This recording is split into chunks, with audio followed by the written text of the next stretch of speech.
Assalamualaikum warahmatullahi wabarakatuh dan salam sejahtera.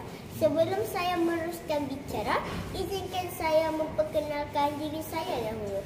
Nama saya Nur Syamil binti Anwar dan saya berumur 9 tahun. Saya bersekolah di Sekolah Kebahasaan Pernaga yang terletak di Pulau Pinang. Kod sekolah saya ialah PDA 2015. Hobi saya ialah menulis karangan. Cita-cita saya pula ingin jadi seorang doktor.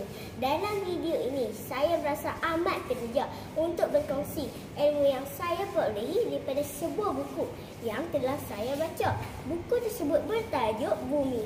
Buku ini merupakan hasil cerita Sweet Factory dan diterbitkan oleh syarikat Pelangi Sendirian Berhad. Apa yang menariknya ialah buku ini adalah gabungan fakta dan komik. Bagi saya, buku ini sangat menarik kerana padat dengan fakta-fakta mengenai bumi. Di samping mempunyai ilustrasi yang cantik dan berwarna-warni. Pelukis ilustrasi buku ini ialah Kim Kiso. Beliau bijak menggunakan watak-watak yang ada agar sesuai dengan fakta yang ingin disampaikan. Buku ini mempunyai 160 halaman bercerita dan mempunyai 7 bab.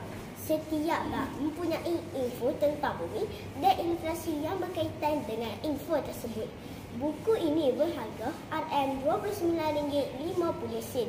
Harganya sangat berpatutan dan berbaloi untuk dimiliki oleh semua golongan usia, terutamanya pelajar seperti saya. Muka hadapan buku ini yang dihasilkan dengan penuh kreativiti dan berwarna-warni telah menarik perhatian saya untuk membaca dan mendalami intipati buku ini. Intipati buku ini mengandungi fakta-fakta tentang bumi yang diolah dan disampaikan dengan baik, jelas, mudah difahami dan gambar-gambar yang sesuai. Di samping itu, ilustrasi yang menarik dan berwarna-warni membantu saya untuk lebih memahami fakta yang ingin disampaikan.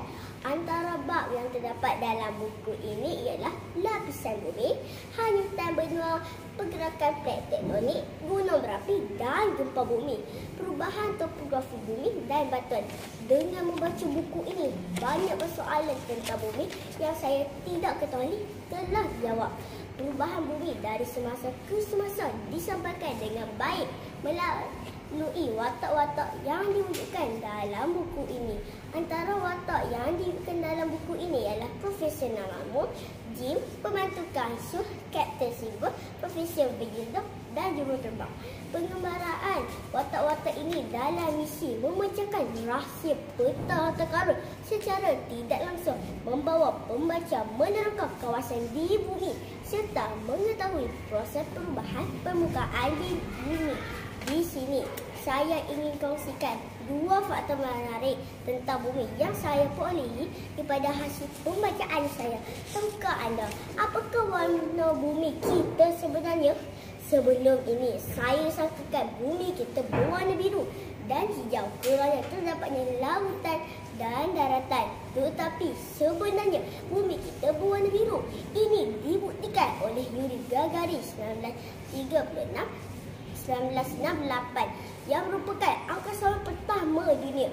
Beliau telah merakam gambar bumi yang berwarna biru dari angkasa lepas. Hebat kan?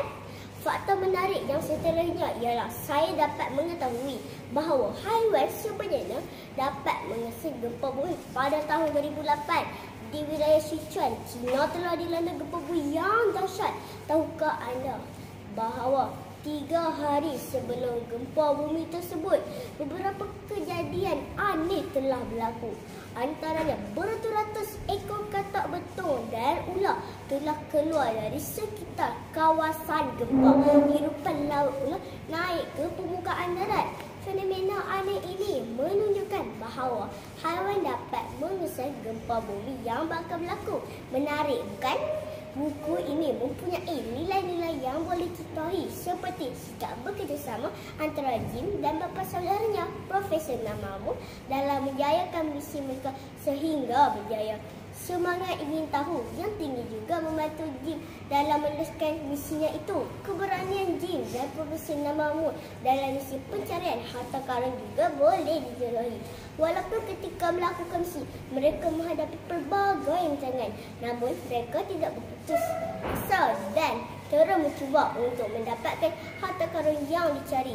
Cuma, saya berharap agar sas tulisan di dalam buku ini dapat diperbesarkan lagi supaya lebih mudah untuk dibaca.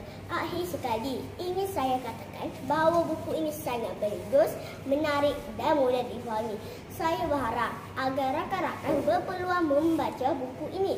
Sekian, terima kasih.